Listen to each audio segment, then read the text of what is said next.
Hi, good morning. So since I launched the Candid with young professionals, I've received quite a number of DMs asking me the same questions basically. And it's centered around how to find the job that you love when you really don't know what you're looking for. Okay, so I'm just going to share my personal story, all right? I studied biochemistry and I had the opportunity to intern during my third year. And during my internship, I worked in a pharmaceutical company. I was working in the chemistry lab. So in the first week, we were in the chemistry lab, we were wearing lab coats and we're mixing chemicals. So that first week I enjoyed it because it was something new that I'd never done before, and then it was also bringing a lot of learning that I had from school to reality. So that first week was okay. So by the time we came into the second week, I realized that this is really not what I wanted to do with my life. So at that point I already knew that this is not gonna be for me basically. So how I started figuring out, so back to school after my internship, after my NYC, and in the labor market, fresh out of school, confusion everywhere. I had no clue what I wanted.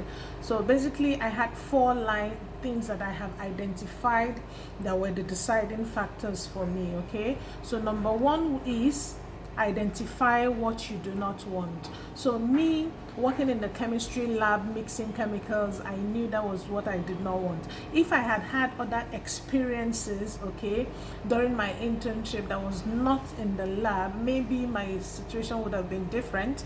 But because of that singular experience that I had, I knew that I did not want that for myself. So number 2 point would be, don't be in a hurry. Okay, you're just fresh out of school, you have time to explore.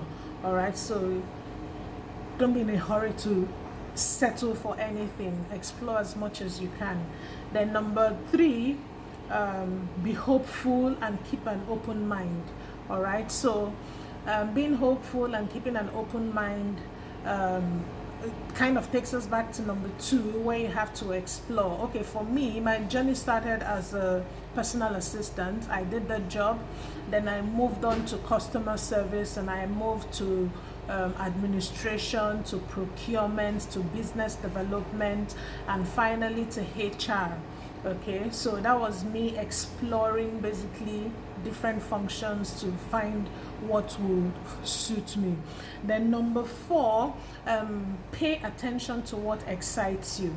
All right, so during these exploration phases and all that, it is critical that you pay attention to the things that excite you and the things that tick you off. Okay, so it can help you in your deciding, in taking a decision.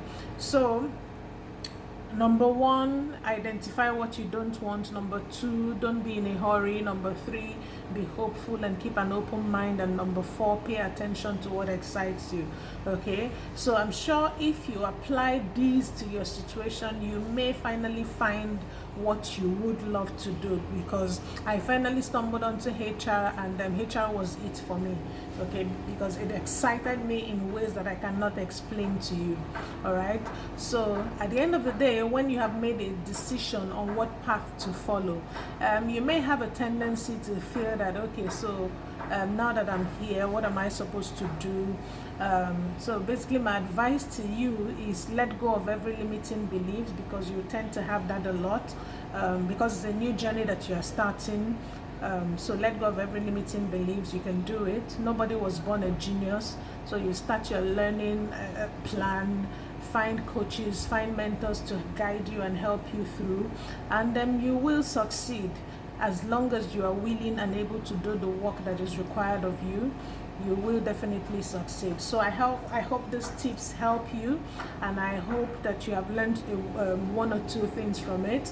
So if you have other questions, you can send me a DM, and if I receive a couple of questions that are similar as well, so I will do a video to share my experience on how I found or navigated that particular situation. So enjoy the rest of your day and have a great day ahead. Thank you.